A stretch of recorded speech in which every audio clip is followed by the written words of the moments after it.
Professor Jammala has teaching experience of more than 30 years.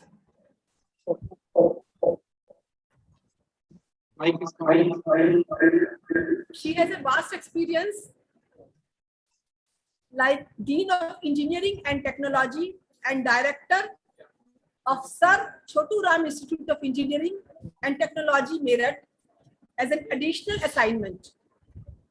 She is a merit holder in graduation. She also secured first position in Meerut University at that time in her post-graduation.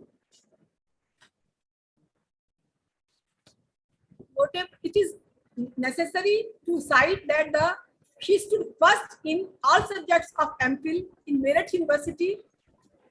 Her main areas of research are fluid dynamics, hydrodynamic and hydromagnetic stability, and fractional calculus.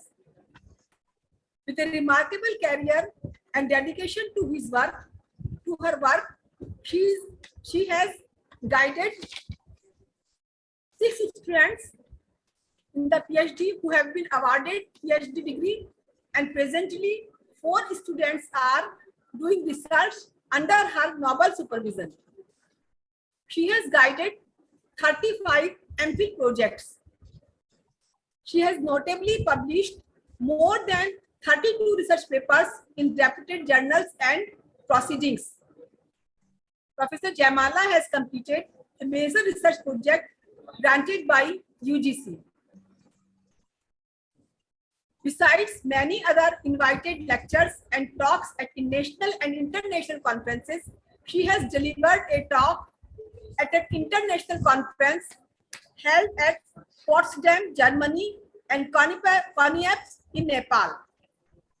She is the Fellow of Indian Water Resources Society. Dean Science Faculty of MSU, welcome Dean Science of the CCS University, Professor Jammala. Let us join me in extending a warm welcome to Professor Jammala. Welcome, Professor Jammala. Thank you, Professor Garima Jain. I will request Sushil Kumar ji to mute himself. Sushil Kumar. Here is some participant, Sushil Kumar, who has not muted. So either the college should mute him. Yes, ma'am. Sushil Kumar. I'm mute. Okay. And also off his video because he is not in the picture. Sushil Kumar ko bhi kar dijiye aap possible ho to. So thank you so much, the organizer, for introducing me and giving me this opportunity to deliver a lecture in faculty development program based on NEP 2020, which is a very important halt in the field of education. And now I would like to take permission to start my talk. So whether should I start? You are most welcome, ma'am. Thank you.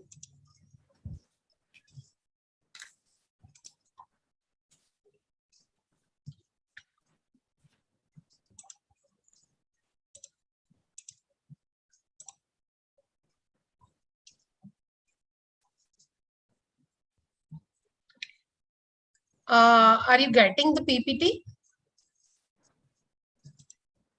Yeah. Is it on the full screen? Because I'm not getting it on the full screen. I think it's taking a few seconds. It is Okay. showing that the Professor Jammala has started screen sharing, but it is not appearing there.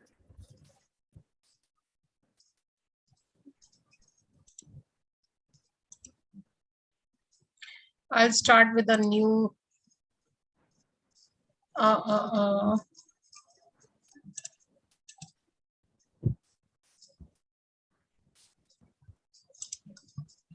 I think now it is visible.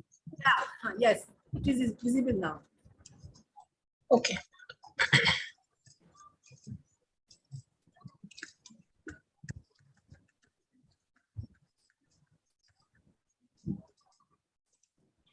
I'll take just few minutes.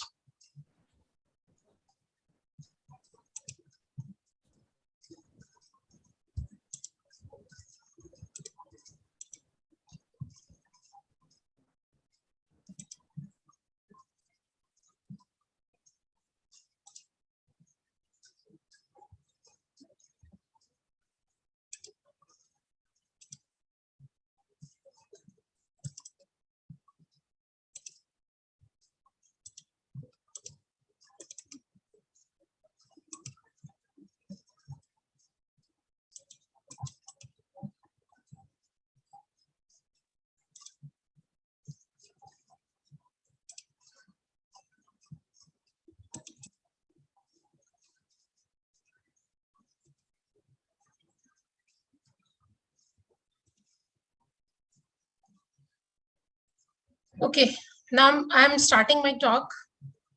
As you know that the FDP is on National Education Policy 2020, and I'm going to talk on the transformation in the regulatory system of the higher education.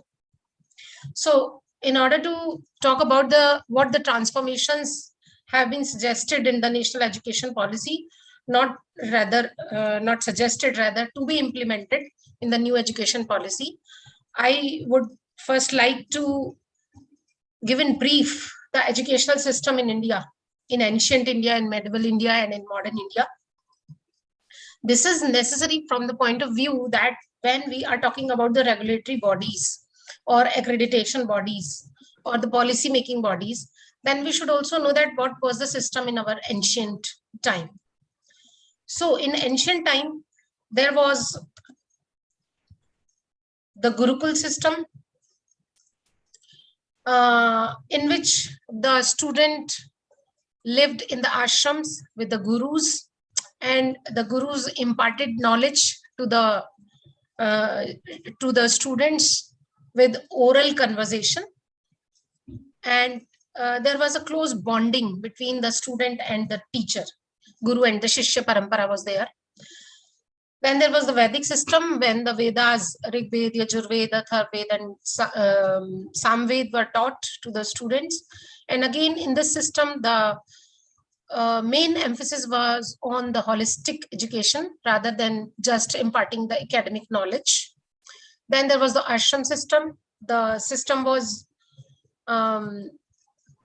distributed in 4 ashramas, in which the Brahmacharya ashram was very much important for education point of view.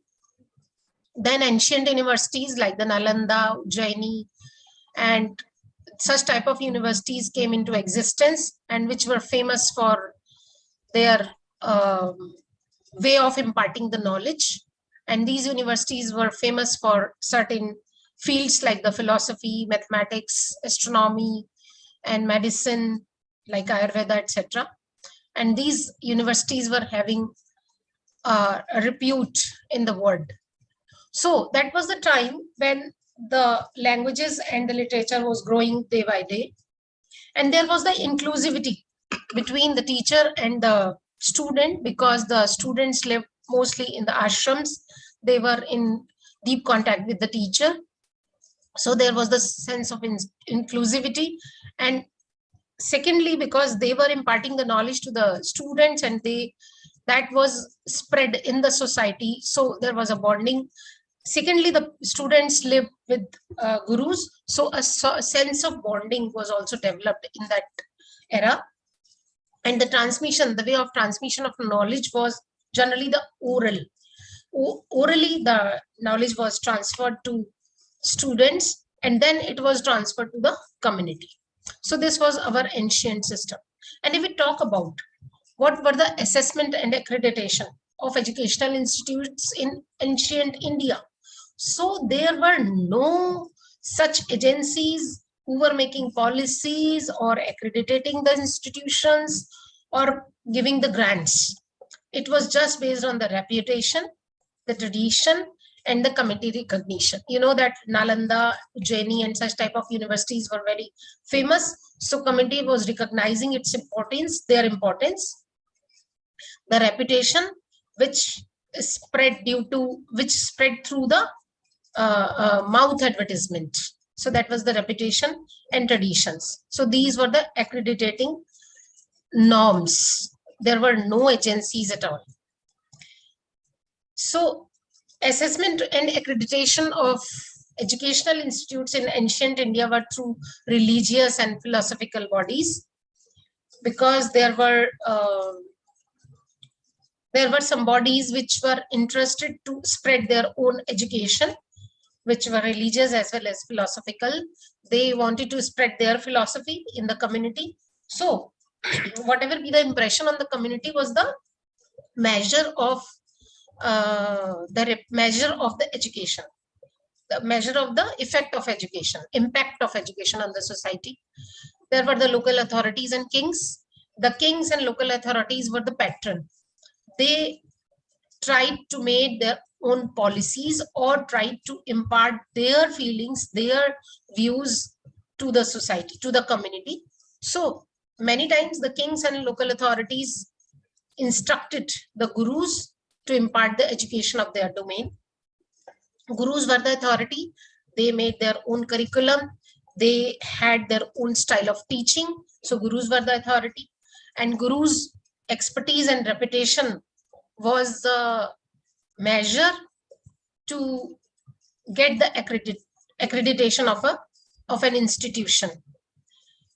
The peer reviews and a scholarly recognition, again, the reviews of the people or the persons who were connected to the institutions, and the recognition of the institution in not in India, even in the world, were the measures.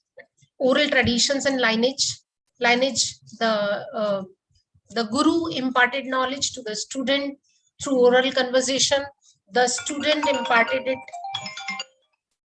to the society, and because the reputation of the institution was on sake, so they were very much conscious about it. Many times you can get the inscriptions where you get that this institution has been built by so and so, or there were the donors who gave the donations and also get inscriptions in the institutions or somewhere else, where which is the measurement of the reputation of an institution, because naturally anybody would like to be inscripted on some monument which is of fame. So there were inscriptions and donors record which can be found.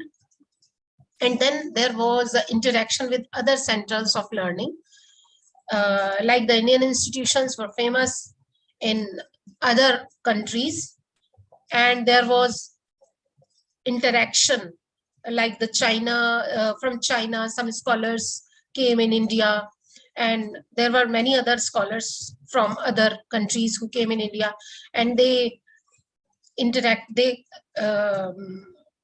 came across with the Indian system of education and then spread it in other countries, and that is also found through the accounts. If we talk about the educational system in the medieval India, then again the Gurukul system was continued. So there was Guru Shishya Parampara. There were madrasas started in medieval India.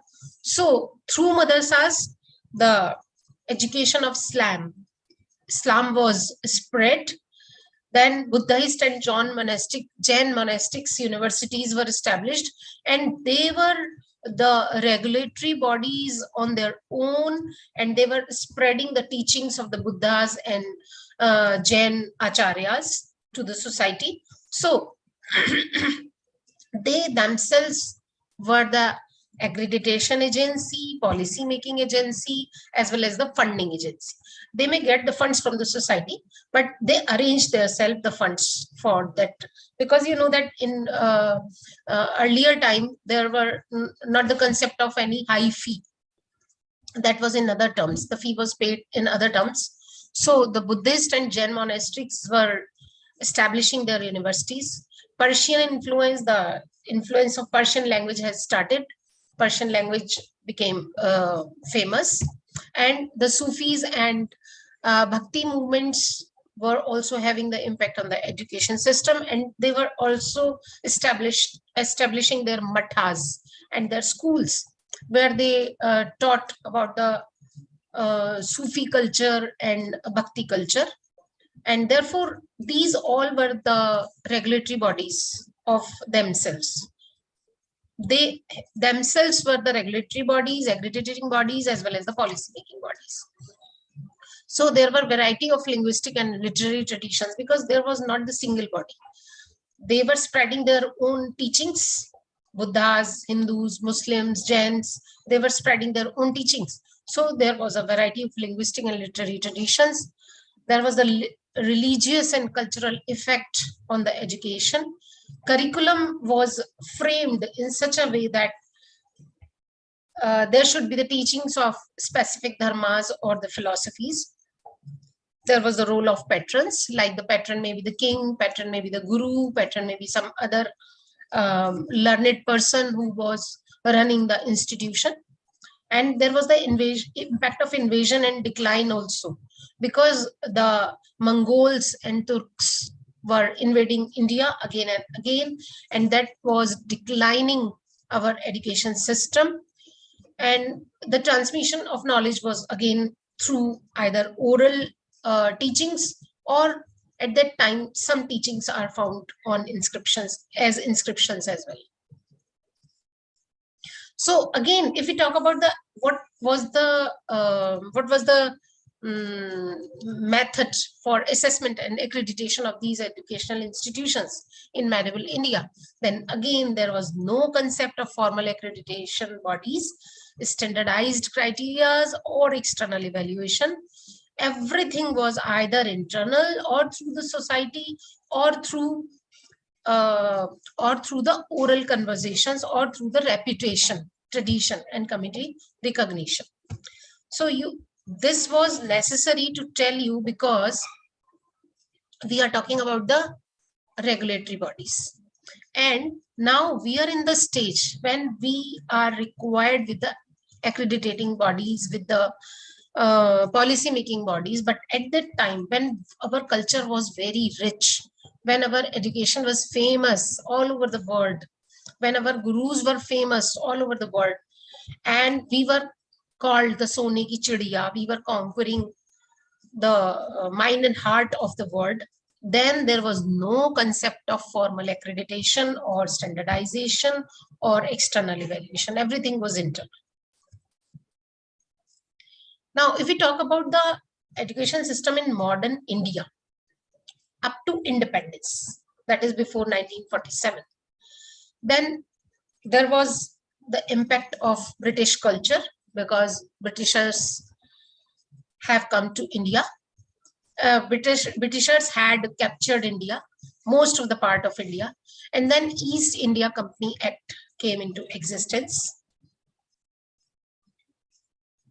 Macaulay minutes, this minute is also very important regarding the education point of view.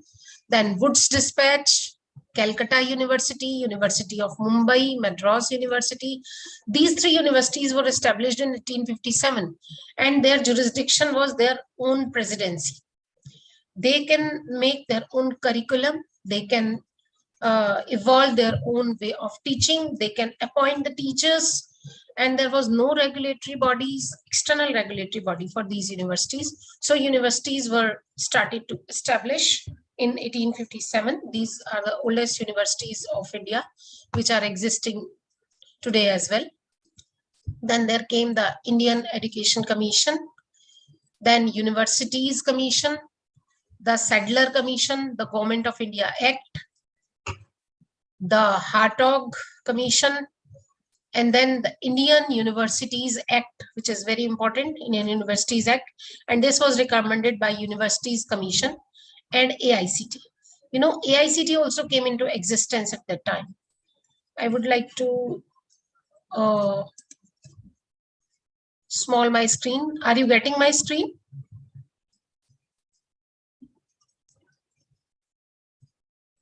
Hello.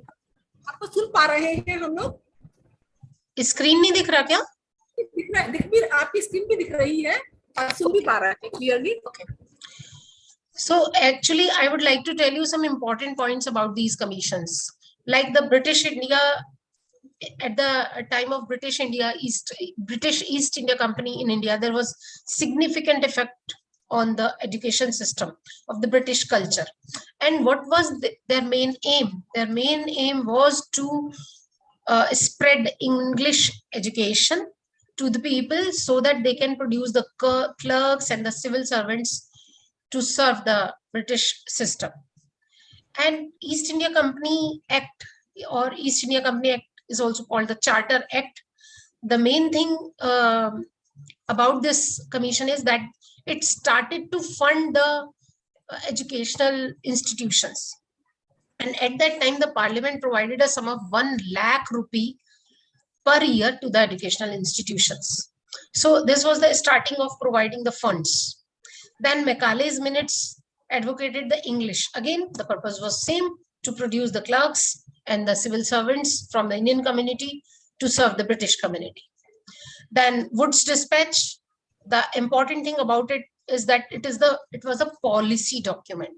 So first time the policy was framed, and it laid the foundation for the modern education system in India. This was the policy which recommended a structured framework for the education, and he introduced the vernacular languages in primary education. So this is the important thing about the Wood's Dispatch. Then I told you that universities were established and their presidency was their area of jurisdiction. Then Indian Education Commission is also called the Hunter Commission. And this commission recommended the improvements in the primary education. So the main contribution is of this committee was the emphasis on the higher education as well as to the primary education. And if we go to the University Commission, the University Commission is also called, which was established in 1902. It was also called Curzon Commission.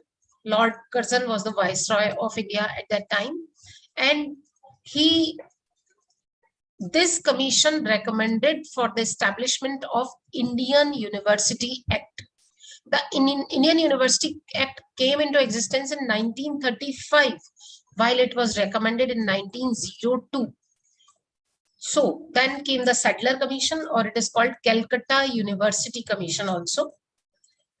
It recommended for the better governance and better changes in the university system, in the curriculum and other aspects of the education system. Then next one is the Government of India Act. The Government of India Act was the act through which the Indianization of the education has started. And it introduced the provincial autonomy to the education system. Then again, the Indian University Act became the backbone of our education system. And then AICT came into existence. These days, all of us know AICT. AICT was basically started in 1945, and this was established for the technical education, for the enhancement of the technical education, for the improvement in the technical education. Though the AICT Act came into existence in 1987 when it was reframed. So in 1945, AICT was established.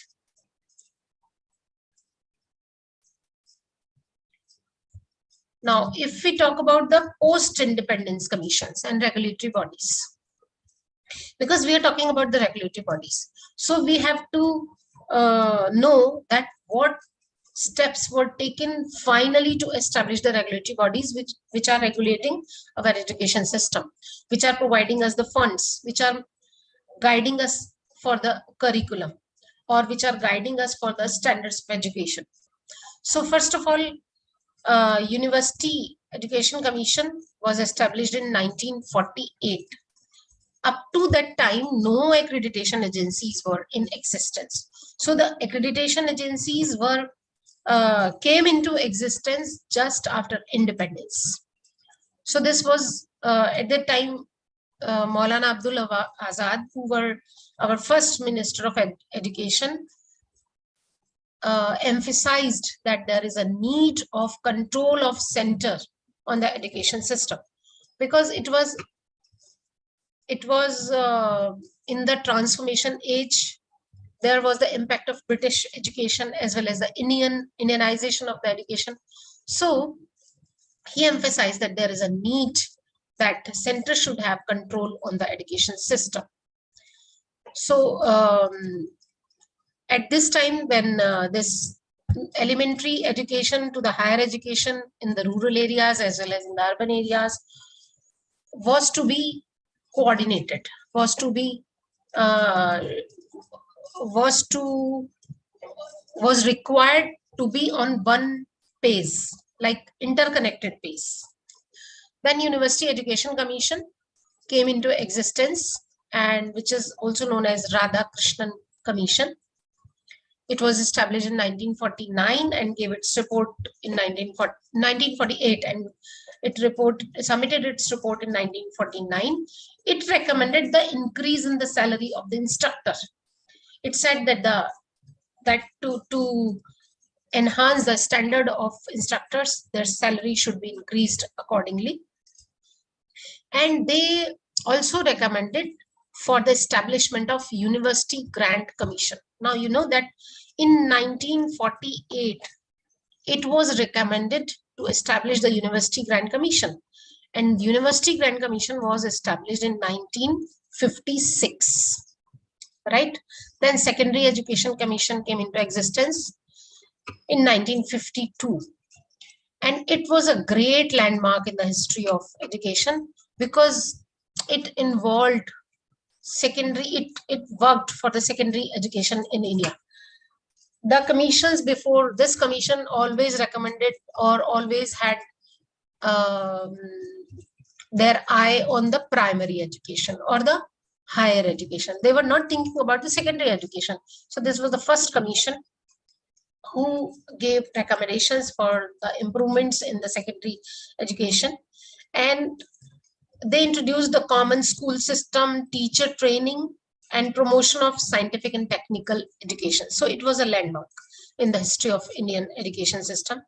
Then comes the University Grant Commission, which is still in existence. It is the primary policy making body, funding agency, and it works for the maintenance of the standard in higher education in terms of teachers, in terms of curriculum, it also provides the different type of scholarships and schemes for women, for differentially able persons, and for other peers of the society related to the education. So University Grant Commission came into existence in 1956. In new education policy, there is a proposal to replace this UGC. They will replace it by some other commission, which I'll tell you later. Then came NCERT. NCERT was established in 1961. It is an autonomous organization which works for the policy making and education, for the policy making regarding education for center as well as for state governments. It also provides material. It also provides textbooks and curriculum. So it is a policy making body, which is an autonomous body, and it still exists. It was established in 1961, but it still exists. Then came the Kothari Commission. Education Commission, it was known as Education Commission. It is Kothari Commission, which focused on the integration of education from primary to university level. So it focused on the ways, on the measures to get integration between the higher education and the primary education. It also recommended the free education up to the age of 14, free education for the children up to the age of 14, which was implemented later in the education policy, through the education policy. And it also gave the 3-language formula, Kothari Commission. It standardized the education for 10+2+3 system. So there was a change in the pattern of the education system at that time. And this commission was not told nothing about the medical education or the legal studies. That was separated from it. Then came the first education policy of India after independence, and it was introduced in 1968. So you can see that we took at least 21 years in framing or in implementing our first national policy on education. That was called NPE. Presently, our education policy is called NEP, and that was called NPE. So first education policy was introduced in 68. It was introduced by our Honorable Prime Minister Indira Gandhi. And in that policy, the education was free for the children up to the age of 14.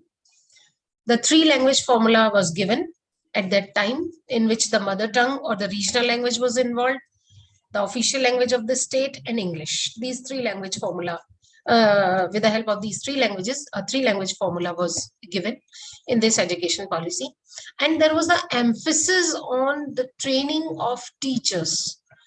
It simply means that there was the deterioration in the teachers, because in ancient India or in medieval India, our teachers were very rich in their knowledge. They were very rich in their culture. And they were imparting knowledge in a cultural way. They were imparting knowledge which was not only related to academics, rather it was related to character, related to value and all. But it was felt that there was a deterioration in the teachers, in their way of teaching, in their culture, in their values. So this was the policy where there was insist on teachers training and quality of teachers. So you can see that the deterioration in the teachers, in the knowledge, has started long back. So it was felt that there is a need of teachers training and teachers education, and to enhance the quality of teachers. So it was recommended, it was implemented through through first education policy, which came into existence in 1968. Then next education policy came in 1986. 1986, it was implemented by then Honorable Prime Minister Rajiv Gandhi.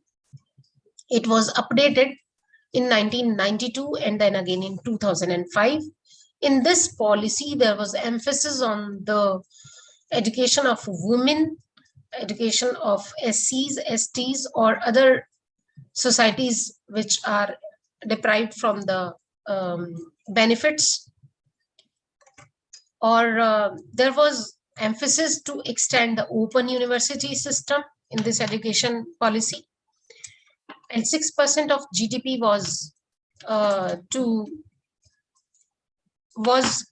proposed for this for our education, for our higher education, not higher, for overall education.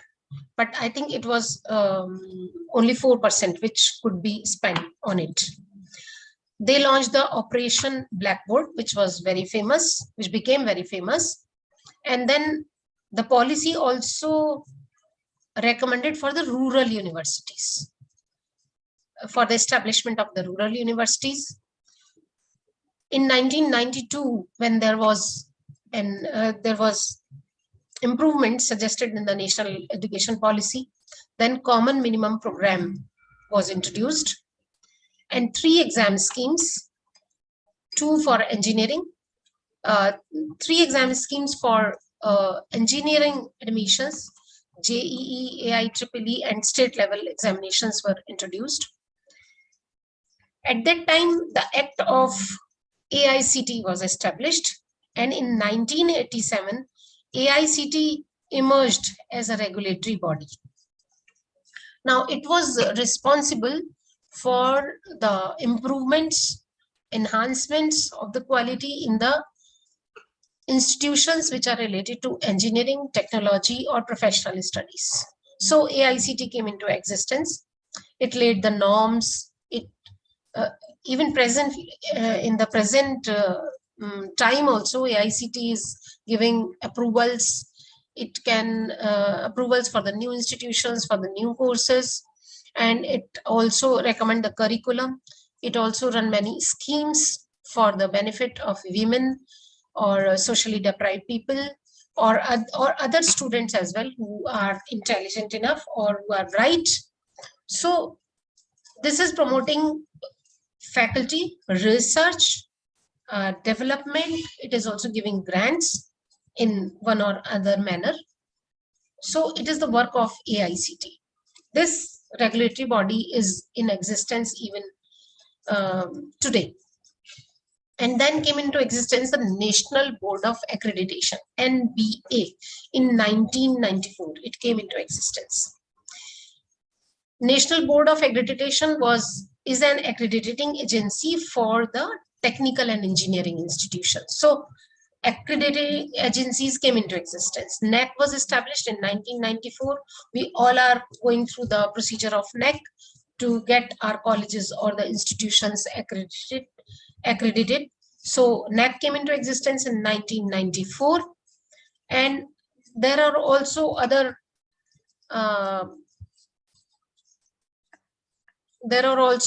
committees which I have mentioned here.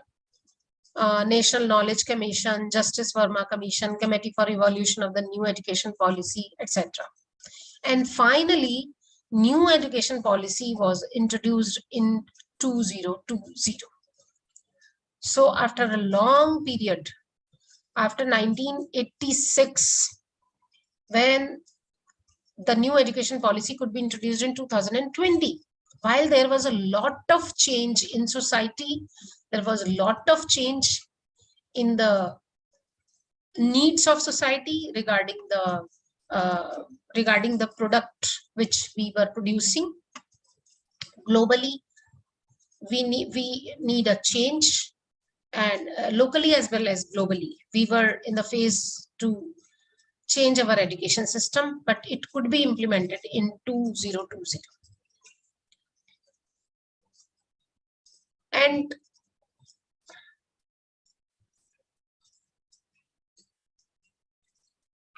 if I talk about the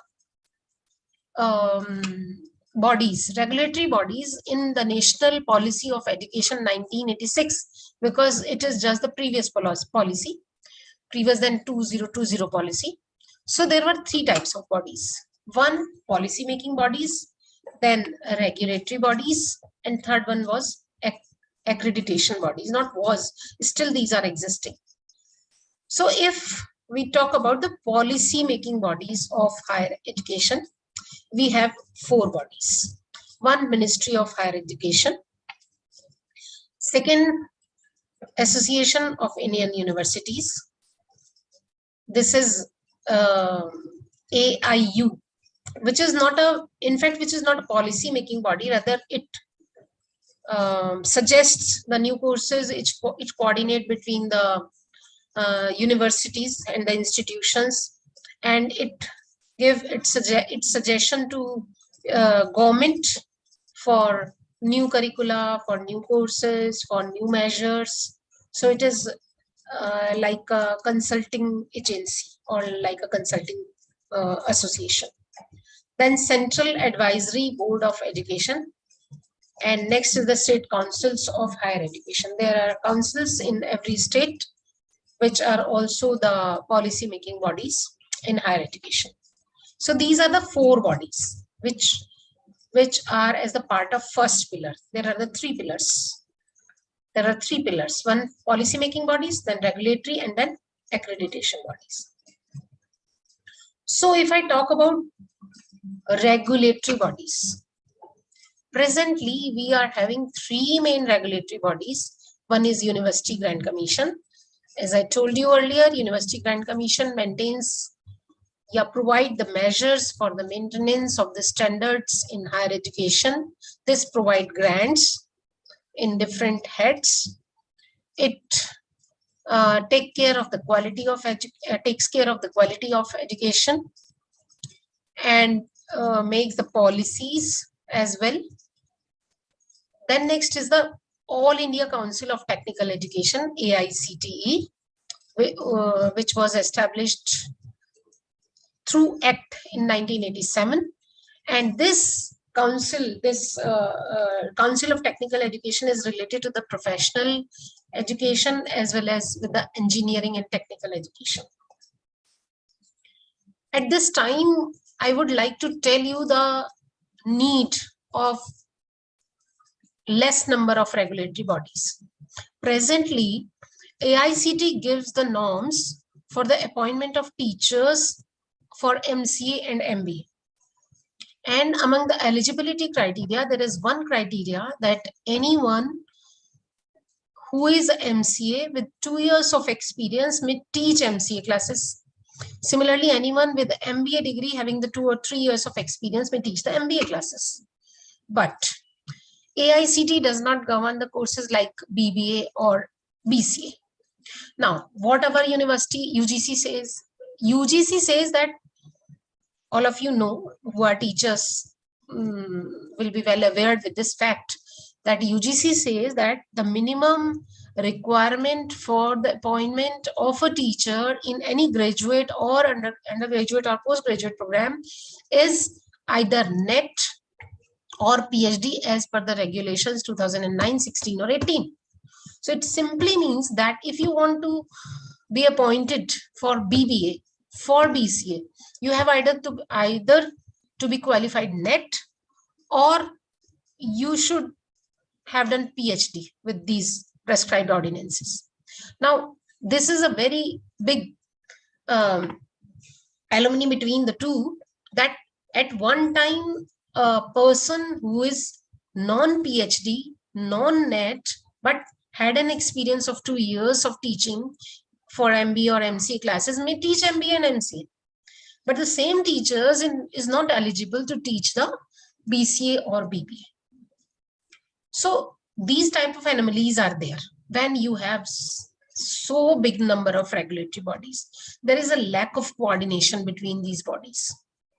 This is a live example which we are facing because some institutions, private institutions, have given an application to the Vice Chancellor to revise these norms, because these are very much different for the two classes in which BCA and BBA is the degree for being promoted to MBA and MCA. And for MBA and MCA, a less qualified teacher is allowed, less qualified person is allowed to teach, while he's not a BBA and BC. For BBA and BCA, a highly qualified person is allowed to teach. And the next one is NCTE. This is taking care of teachers training and teachers education. So these are the main regulatory bodies. Otherwise, if you look at it, we have so many regulatory bodies: CSIR for scientific and industrial research, NCTE for education. There are PCI, MCI, ICMR, Dental Council of India, etc. for medical, BCI for law, then ICSSR for social sciences, COA for architecture, Council for Architecture, NCVET for vocational education, ICAR for agriculture. So there are so many bodies. These are more than 14 in number, which are regulating our education system, because it may be felt that there was a need of regulatory bodies according to the areas, because there may be the different requirements of different areas. So these bodies may be might be constituted because of that reason. But presently, in new education policy, it has been recommended, or rather now it has been implemented, that there will be less number of regulatory bodies.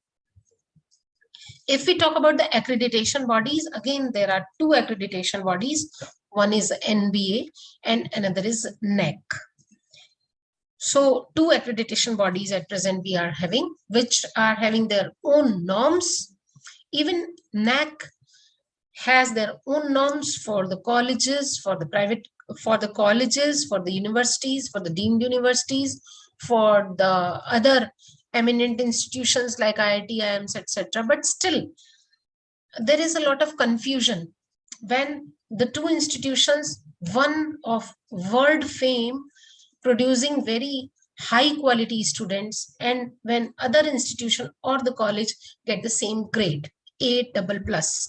So there is a big controversy between at this point that how can the two institutions which are having no comparison at all can get the same grade. So there is a need for revision in these bodies. Now, if we compare between the new education policy and national policy of education 1896, which was introduced in 1896 and which has recently been introduced in 2020. The comparison is necessary to get this feel that why there is a need of transforming the regulatory bodies. So there are certain main points. From last 2 or 3 days, you may be getting the glimpses of it, that what is the difference between the old education policy and the new education policy. The main thing is that government is committed to raise the enrollment ratio to 50% by 2035, while it was only 26.3% in 2018. Right, there was a 10+2 format, and now they're approaching for 5+3+3+4 format. Format is entirely different. So at a school level also, they need some regulatory bodies which will take care of this. Then breakup age is also different for the two. There were exam each year up to class 12. Now exams have been, the exam frequency have been reduced. Board exams were there, which were descriptive, held once in a year. Now twice in a year, these will be held. And the main thing is that in higher education, when there were streams, art stream, commerce stream, science stream, now there is no separation between the streams. And when there is no separation in the schemes, then what is the need of different accreditation bodies or regulatory bodies or policy making bodies? Now there is a mixed curriculum. A person who is taking 2 majors from art may take 1 major from science, from commerce, or vice versa. He may take the minors from any stream. He may change his course or the subject in any of the semester. So there is a lots of flexibility in the new education policy. So no separation. So there is no need of so many regulatory bodies.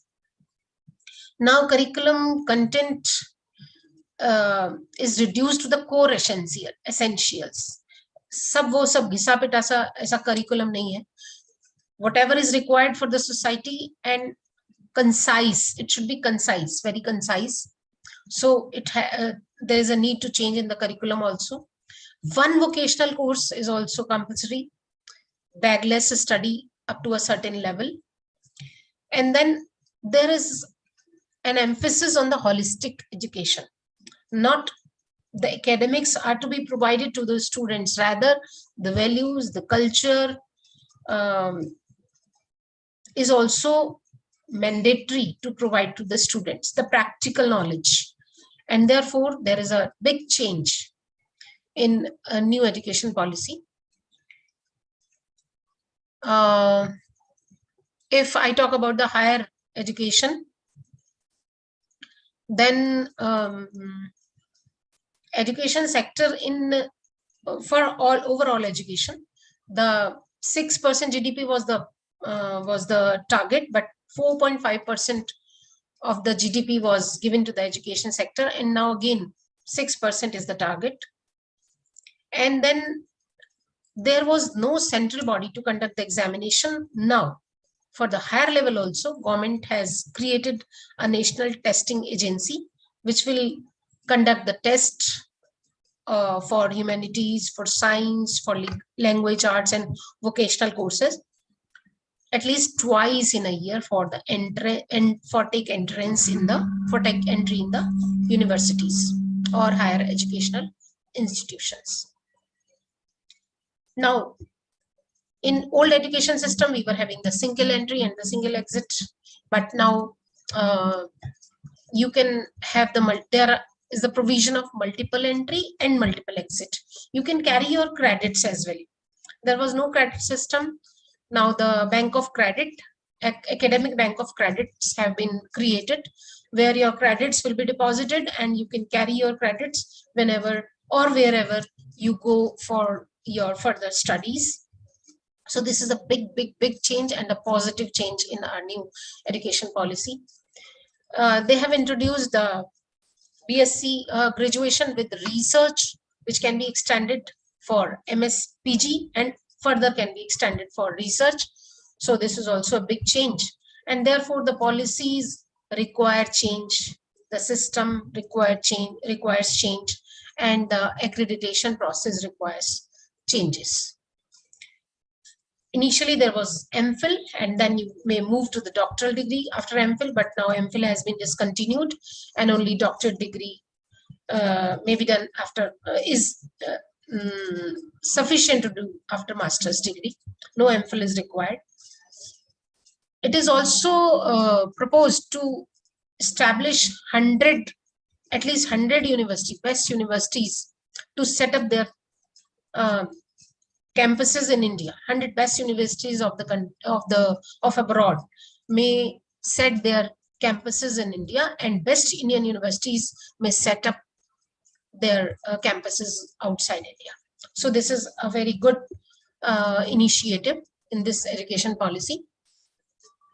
And at least one large multidisciplinary institution is to be established by 2030 in every district. Multidisciplinary institution, because now you cannot say it is the art institution, it is the science institution or law institution. It is a multidisciplinary institution, which will be very much beneficial for the student. And again, the policies are to be reframed for this. Then we come to the controlling agencies, about which I was talking in my previous sheets. Previously, we were having the controlling agencies, 3 types of controlling agencies: policy making, and then regulatory bodies, and then accreditation agencies. So these were large in number. And now what is proposed in the new education policy, that now we will have only one council, which is Higher Education Commission of India, which will take care of all the streams except the medical and legal streams, right? And it will have again its 4 pillars, which I'll talk about later. And then there is an emphasis of adult learning based on TV or apps, etc. So this is the comparison between the old and the new. And if we talk about the major hits of this NEP, then the major hits are the emphasis on the continuous and the holistic assessment, right? Multiple entry and exit is the main point.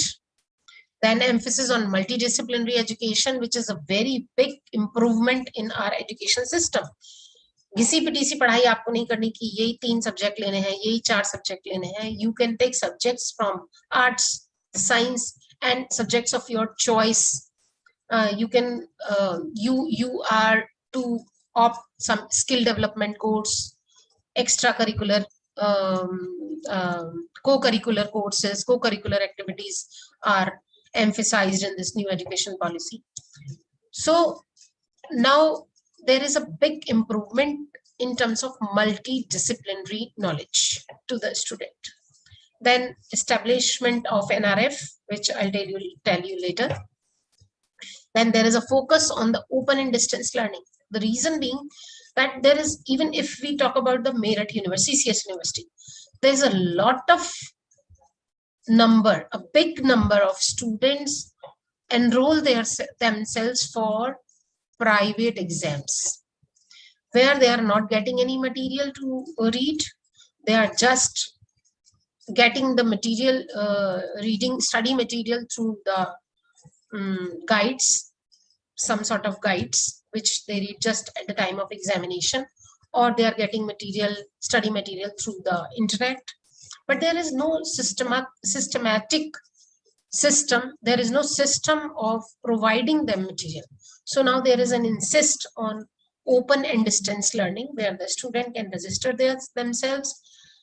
There will be some fee, nominal fee of those courses, and then the institutions will provide them all the materials. They will conduct the test, and it will be a very healthy practice, right? Then inclusivity is to be increased.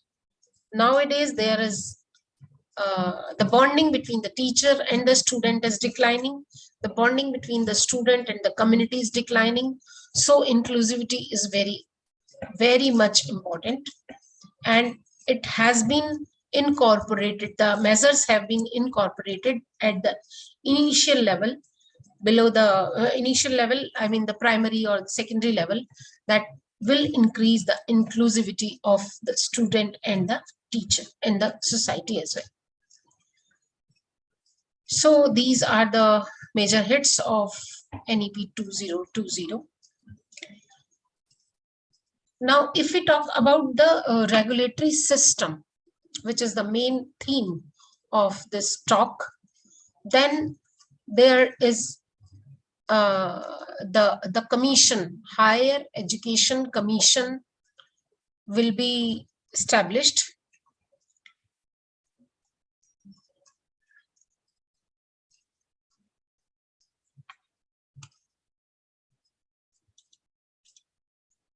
Higher Education Commission, and for that a bill is proposed, which is under frame from 2018, and still it is under construction. The key points of the bill will be the establishment of Higher Education Commission. First, it will give the norms, how this commission will be established.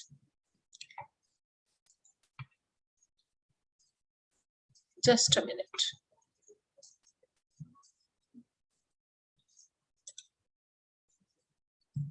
Higher Education Commission of India Bill, HECI Bill. It will frame this bill, and then next key point of the this bill will establish the Higher Education Commission. It will establish the Advisory Council, which will be chaired by Union Minister of Human Resource Development.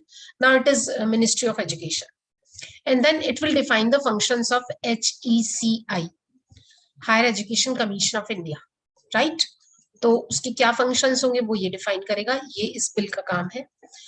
ये bill cover करेगा universities को which are set by the Act of Parliament or state legislature, the institutes which are deemed to be universities and colleges, and it will exclude the institutions of national importance like IISc, IMITs will not be in its jurisdiction.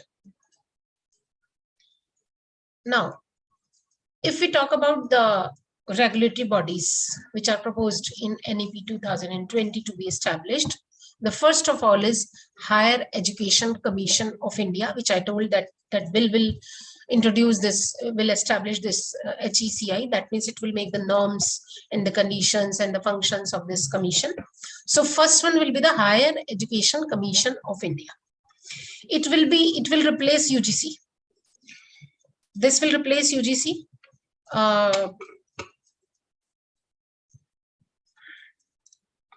And then it will again have 4 pillars, and it will work through these 4 pillars. One is National Higher Education Regulatory Council, NHERC. Second will be National Accreditation Council, the Single Accreditation Council, NAC.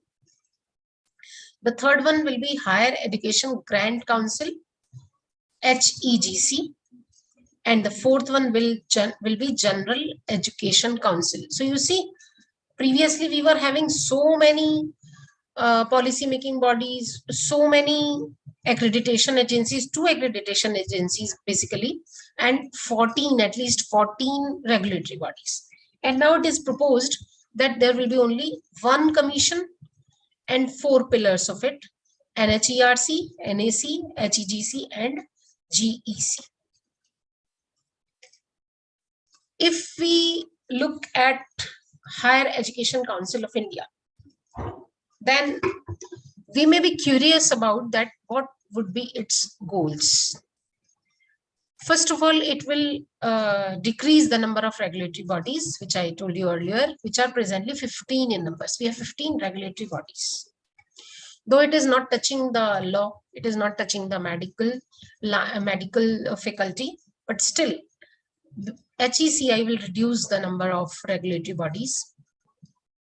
It will decrease the interference of government in the management of educational institutions. That means now the autonomy will also be granted to the educational institutions who will fulfill certain requirements of HEC, which will be laid down by HECI. So minimum government interference will be recommended by HECI. Then it will introduce transparent regulations of higher education institutions. Presently, our regulations are not transparent. And many times we change these regulations according to the needs of the states, according to the needs of the institutions. So transparent regulations will be there.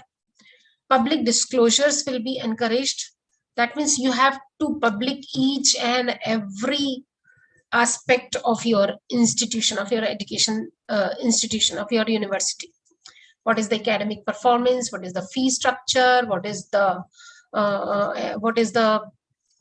progression of the students to higher education or to the jobs? This, I mean, overall performance of the institutions has to be disclosed. So there is a big emphasis on the public disclosures. It will assess and accredit the quality of higher education, though through its pillars, it will do this, it will perform this work. But basically, the bill will also provide the measures to assess and accredit the quality of higher education, to improve the standards of higher education with a focus on learning outcomes, training of teachers, helping the institutions. Helping means by giving them grant, by providing the policies, or by guiding them if they are not touching the standards of higher education. Then they will also mentor, the council will also mentor them how to enhance their standard, like as NAC or the NEB do presently. Then they will improve the, they will provide the autonomy. They will encourage the higher educational institutions to gain the autonomy, because it may have the positive impact as well as the negative impact. If our intentions are good, then autonomy to an institution is a big boon for it.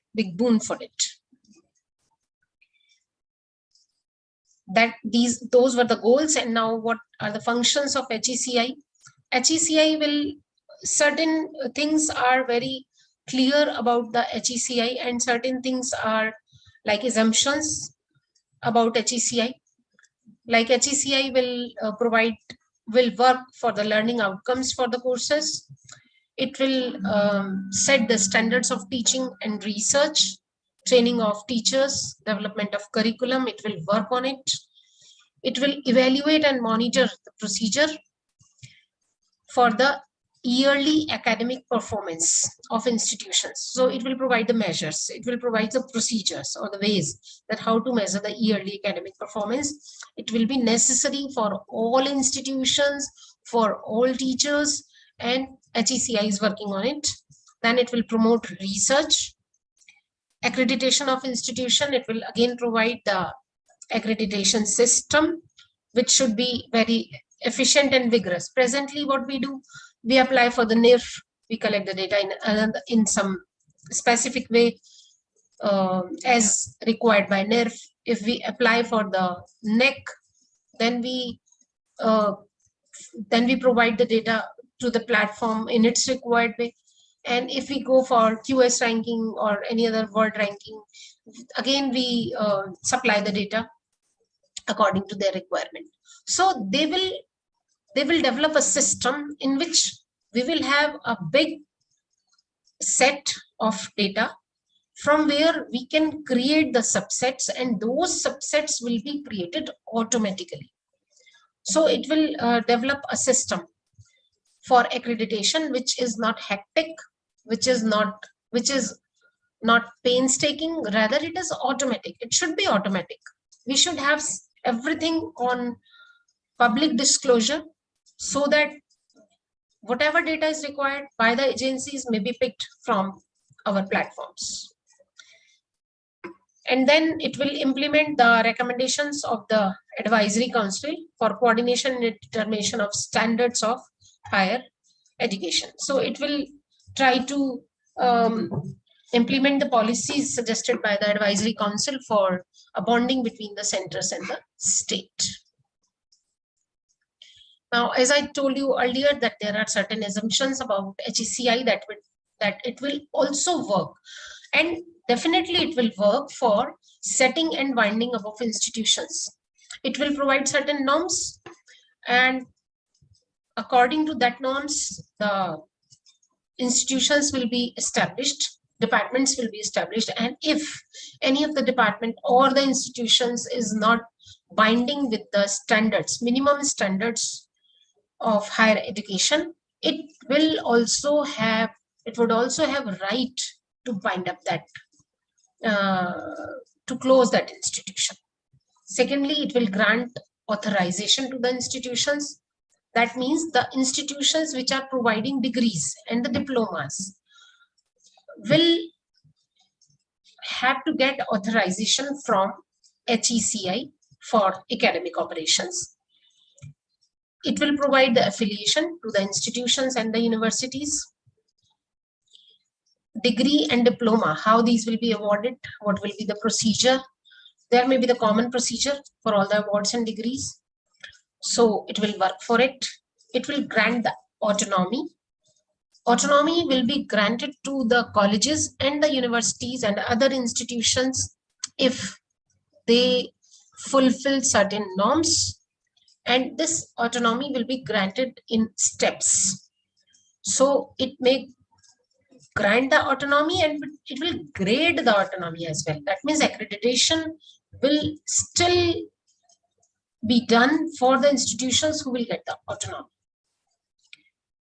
Then how the graduates will be employed, how the employment ratio may be increased, it will work for that. It will provide the mechanism to measure the employability.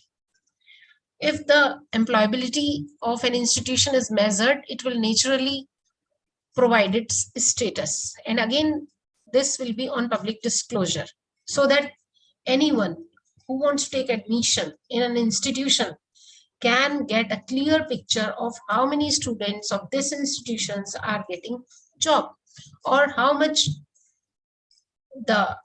there is the effectiveness of the program running in that institution. Presently, most of the institutions or many of the institutions provide the fake data about the employability of the students, but this council is developing a procedure to give the clear picture to measure the employability of graduates, right? Then it is also recommending the performance-based incentives for the faculty. It is a very good measure. I personally appreciate this measure because presently every assistant professor is getting the same salary, every associate professor and professor. I mean, the person who is in level 13 is getting the same salary, 14 is getting the same salary, but it should be incentive based. You do and gain. Presently, there are some people amongst us who are doing a lot of work, lot of hard work in academics as well as in administration. They are just getting oral acknowledgement, but incentives should also be decided for them. And punishment should also be decided for those who are doing a wrong. So performance-based incentives will be decided by HECI. Eligibility and conditions for the appointment of office bearers such as vice chancellors, deans, principals, directors of institutions, and head of the departments will also be set. So there will be eligibility criteria for the appointment of all these office bearers, and it will also provide the fee regulations, because we see that there is a lot of difference between the structure of the fee amongst institutions providing the same course. So there will be some system of setting the fee for different courses, and it will also be provided by HECI. Now, as I told you earlier, that there are 4 verticals of HECI. The first vertical is NHERC, the second vertical NAC, the third vertical is HEGC, and the fourth is GEC. If we talk in detail in a crisp manner about the first vertical, which is National Higher Education Regulatory Council, it will be a common body, common regulatory body, in which the teacher education will be included, but medical education will be excluded. It will ensure the compliance of regulations on education, including the standards of quality. So whatever regulations, it simply means that this will be the body which is the policy making body as well as the regulatory body, because it will ensure the compliance of the regulations. So it may create the regulations under HECI, and again it will take care of whether the regulations are being implemented in good manner, in perfect manner or not. It may develop so that so I also said that it may develop policies and guidelines to promote innovations and excellence in education. Then comes the second vertical. The second vertical is NAC, National Accreditation Council. It will evolve a set of transformative reforms to strengthen the periodic assessment and accreditation. Presently, the accreditation by NAC is done after every 5 years. Accreditation by NIRF is done after every 1 year. The accreditation by international agencies is also done once in a year or twice in a year. Even on national level, we can see that there is a variation in period of accreditation. Now, there is a proposal that this NAC will accreditate or assess the institutions after every 3 years, which is presently after every 5 years.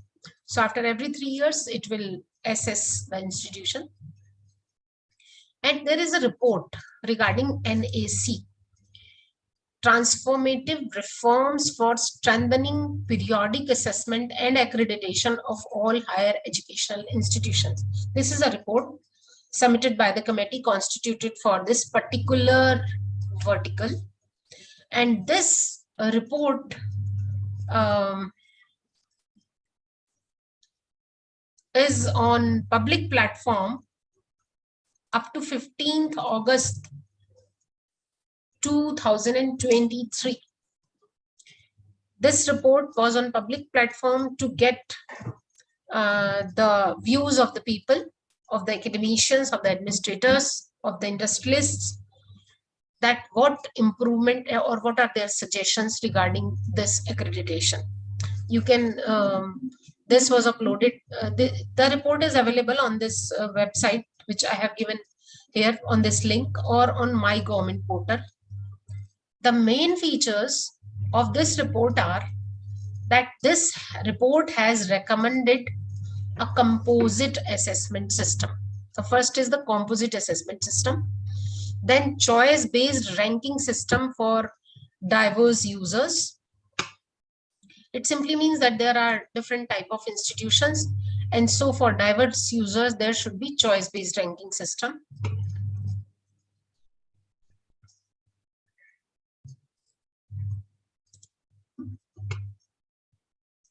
Then transition from present 8-point grading system of NAC. NAC is having 8-point grading system, A plus, B, B plus, like this. And it has suggested in its report that there should be binary accreditation system. There should be accredited awaiting accreditation for those who are close to the threshold level, and not accredited for those who are not maintaining the standards of accreditation. So there would be only 3 types of accreditation: accredited, awaiting accreditation, and not accredited. Because now there is an emphasis on the public disclosure. So everything will be on the platform of the institution, and it will be open to the society, from where he can get the actual glimpses of what is provided by that institution, what quality is being provided by that institution. So when there is a public disclosure, what is the need to give A plus, A plus plus, or what is the need to put the two institutions at the same pace, at the same level, which are like IISc and like any other state university or any other college? Because the grading system at present, the grading system is having the same nomenclature: A plus plus for the college, A plus plus for the university, state university or the central university, and A plus plus for the IISc, IITs as well. So this nomenclature may be the same, but presently when you say we are A plus plus, it simply gives a feeling as if the two institutions like IIMs and like the state university are at the same pace, which is not the actual situation. So this report is recommending only 3 types of grade, and any other thing, all other thing regarding that university or institution, like the quality, like the curriculum, like the teachers' quality, is already disclosed. Second, it is also providing the mentoring to the institutions who are not meeting the standards of high accreditation. So if any institution is failed or is placed in the 2 categories, awaiting accreditation or not accredited, they will be mentored. They will be guided through the council or or this pillar, which is NAC.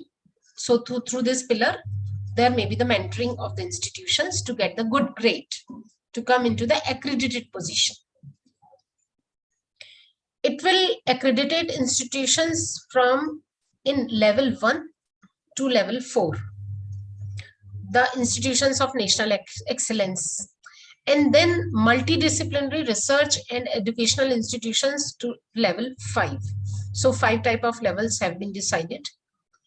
It will simplify the accreditation process and bring down the periodicity. The periodicity, which is presently 5 years, will be down to 3 years, has been suggested in this report, and re-accreditation again in 3 years. And as far as simplicity is concerned, as I told you earlier, there will be a big set, there will be a set of information of data regarding an institutions, which will be regarding academics, regarding promotions, regarding teachers, regarding facilities, regarding the graduation, employability, and all will be in one set. And from that one set, the subsets may be dragged by the accrediting agencies themselves. Institution has no need to apply for different type of agencies that may be picked from that one database.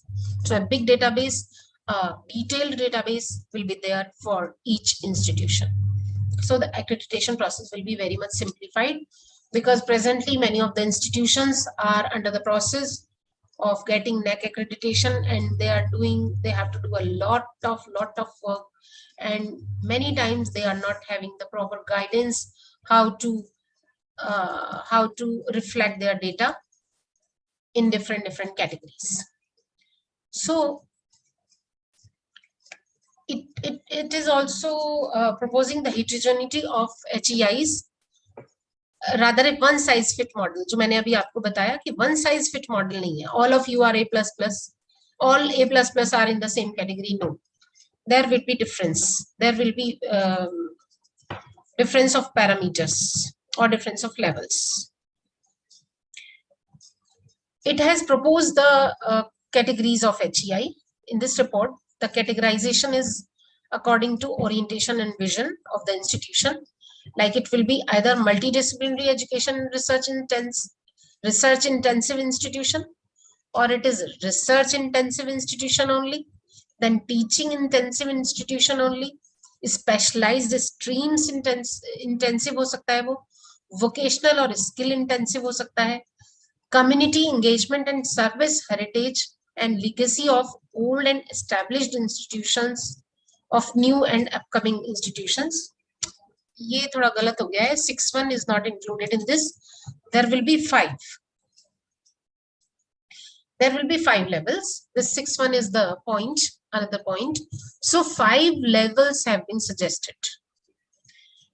Now, among its other functions, it will try to create community engagement between the old, and it will try to create the coordination between the old institutions and the new upcoming institutions.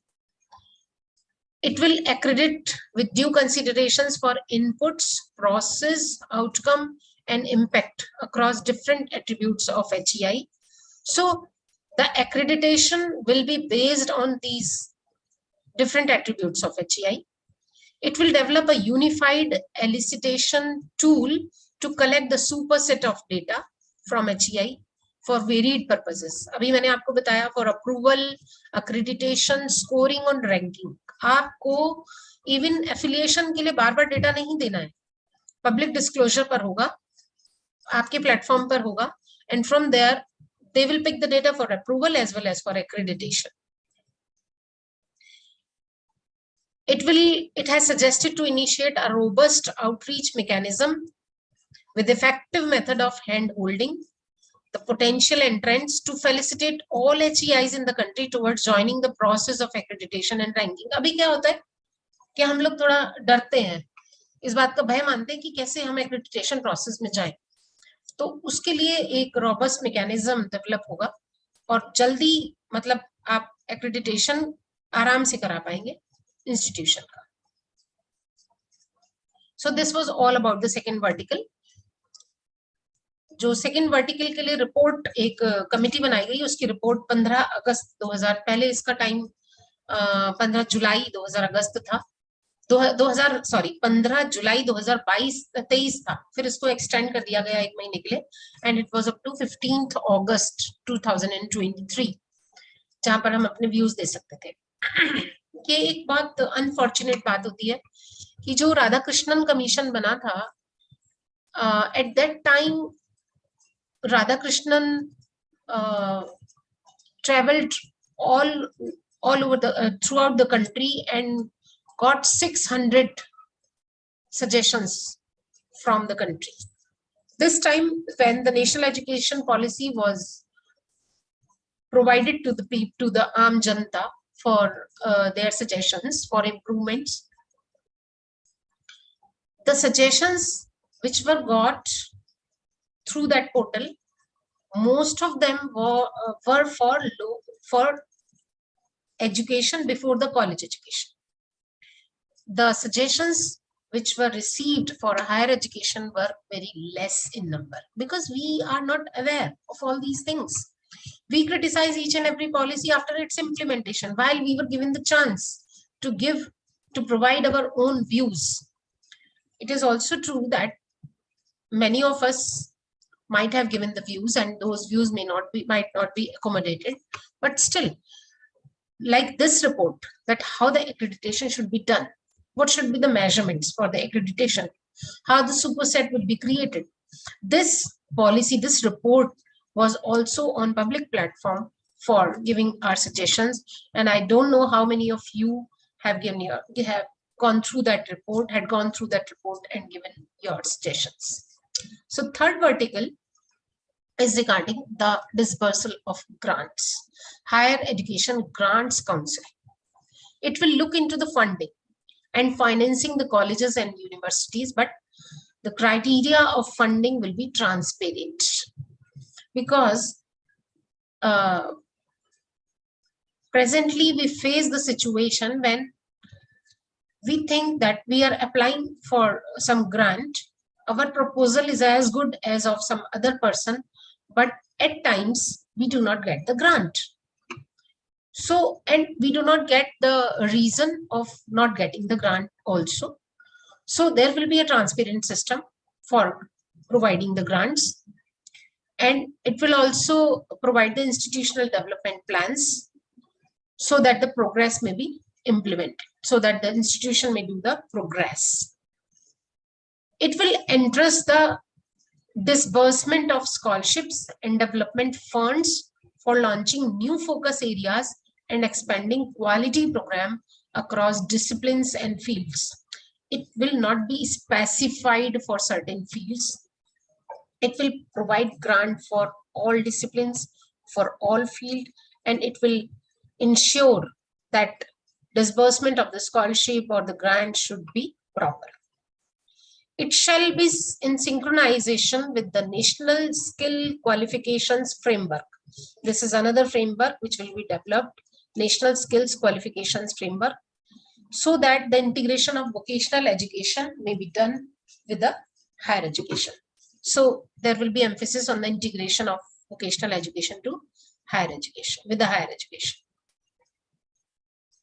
If we come to the fourth vertical is General Education Council. What will be the work of this council? It will frame expected learning outcomes for higher education programs. I mentioned this function in HECI, and I told you that HECI will perform its functions through all these four pillars. So it will frame learning outcomes. It will formulate a national higher education qualification framework. This framework will be framed by this vertical and will be in synchronization with the National Skills Qualifications Framework. So there will be a coordination between the two. It will set up facilitative norms for issues such as credit transfer, equivalence, etc. through NHEQF. So ये भी इसका काम होगा. As we are saying that UGC will be replaced by HECI, so it is must to get the differences or to go through the differences of the policies or the functions of UGC and the proposed HECI. You see, the jurisdiction of UGC is over the institutions for higher educations, where there are other councils, other regulatory bodies, there are other regulatory bodies for other courses. While in the proposed HECI, its jurisdiction will be over the universities and institutions of higher education for general subjects, including the courses for law and architecture. It will not include the the Bar Council of India will perform its duty separately, but still it will make the norm, it may make the norms for it, and architecture will be included in it. Only the medical council, the works of medical related fields will not be covered with this. If financial powers are concerned, the grants are disbursed through UGC to higher educational institution from its central funds, and in HECI, the grants will be disbursed by independent and separate body, HEGC. I told you, I explained the functions of HEGC earlier. Then if the authorization is concerned, any university which has been established under the Act of Parliament or is deemed university or is established by the state legislature is permitted to grant degree or diploma. This is the present scene under the UGC. And now the accreditation system, now the universities to grant degree or diplomas will have to take permission from HECI. वो approval permission HECI से लेना होगा. NAC अभी तक accreditation करती थी, now it will be replaced by NAC. UGC has 1 chairman and 11 members, while HECI will have 14 members, including chairperson and vice chairperson. And as far as bogus institutions are concerned, as I told you earlier, that UGC just publish a list of bogus institutions. The bogus institutions are running in full stream without any affair of getting banned.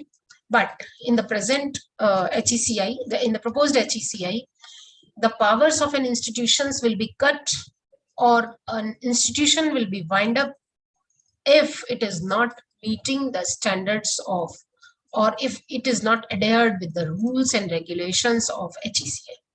Okay, even if it is not able to maintain the quality, even then they may be discontinued.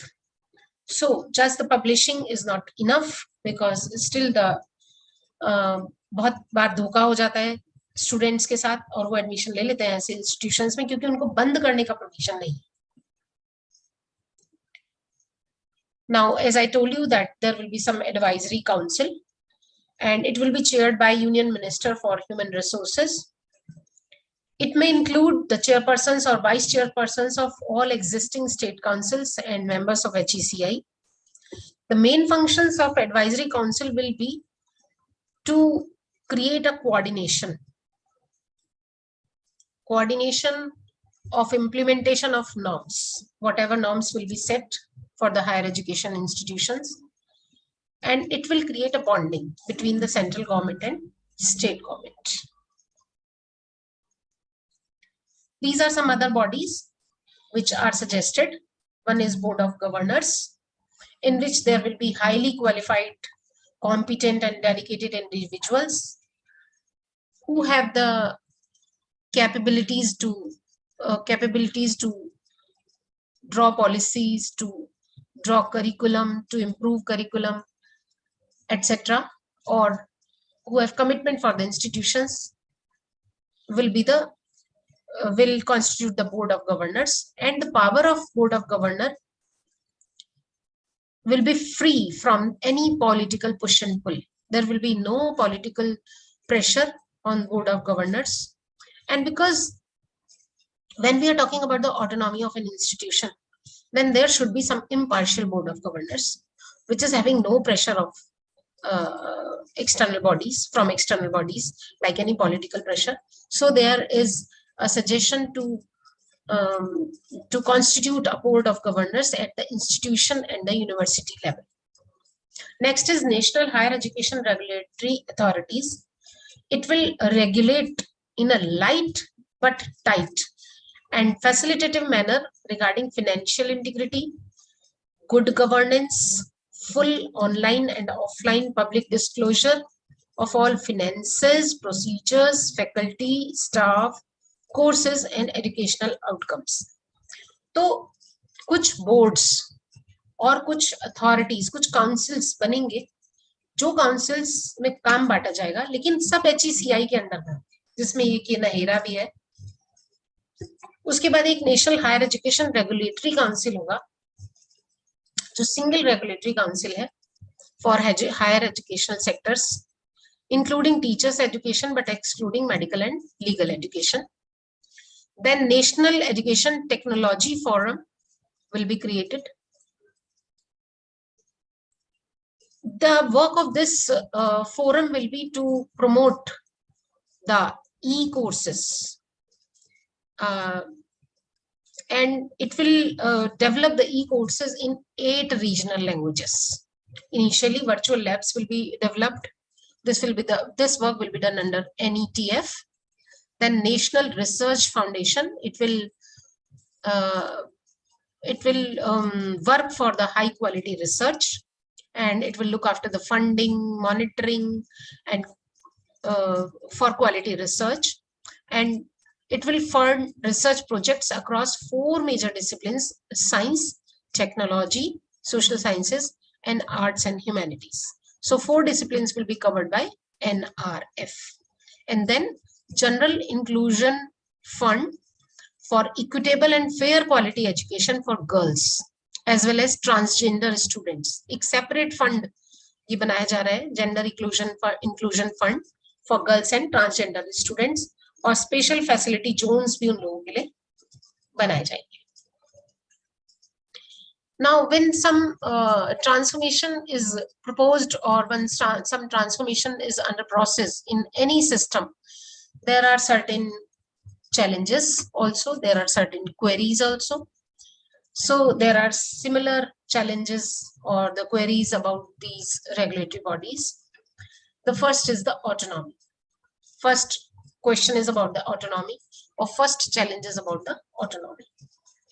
The bill is providing the process of autonomy to the higher educational institutions, but whatever objective it sets for the autonomy are very difficult to meet by the institutions. The second thing is that some people are saying that instead of giving the autonomy to the educational institution, there should be extensive regulatory system, because there may be the misuse of the autonomy. So this is the challenge before NEP 2020. Then next is the disbursement of grants, where the bill replaces UGC. UGC is providing grants, and now it is replacing UGC with some other funding body. So that funding body is not having clear picture about the dispersal of grants.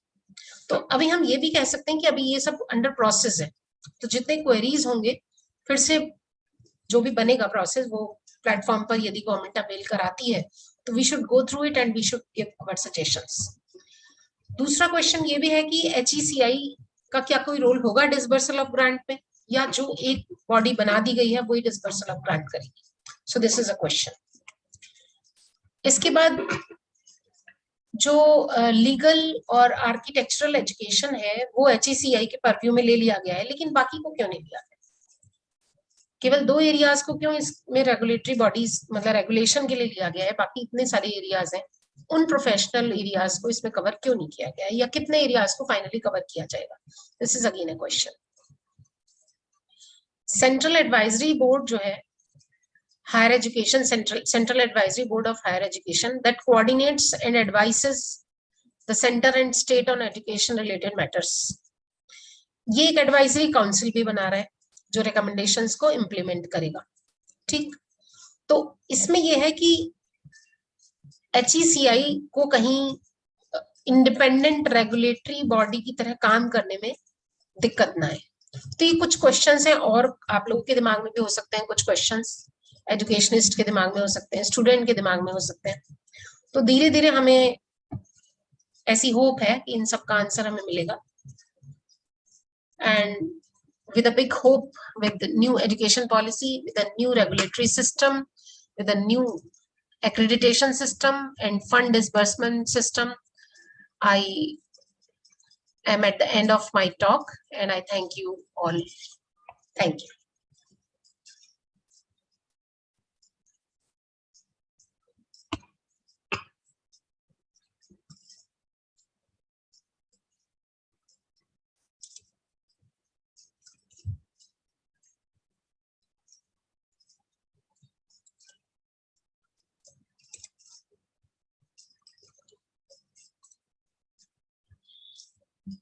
So I request organizers to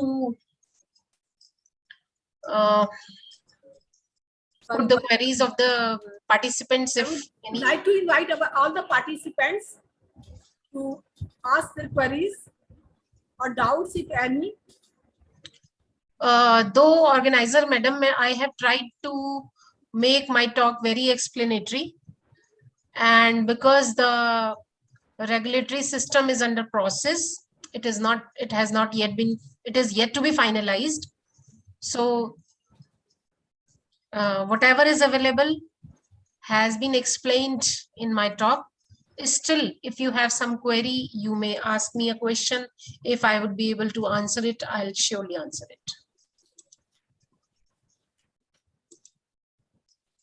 अभी से रीना मित्तल है, कुछ आप ma'am कुछ रखना चाहेंगी? रीना जी,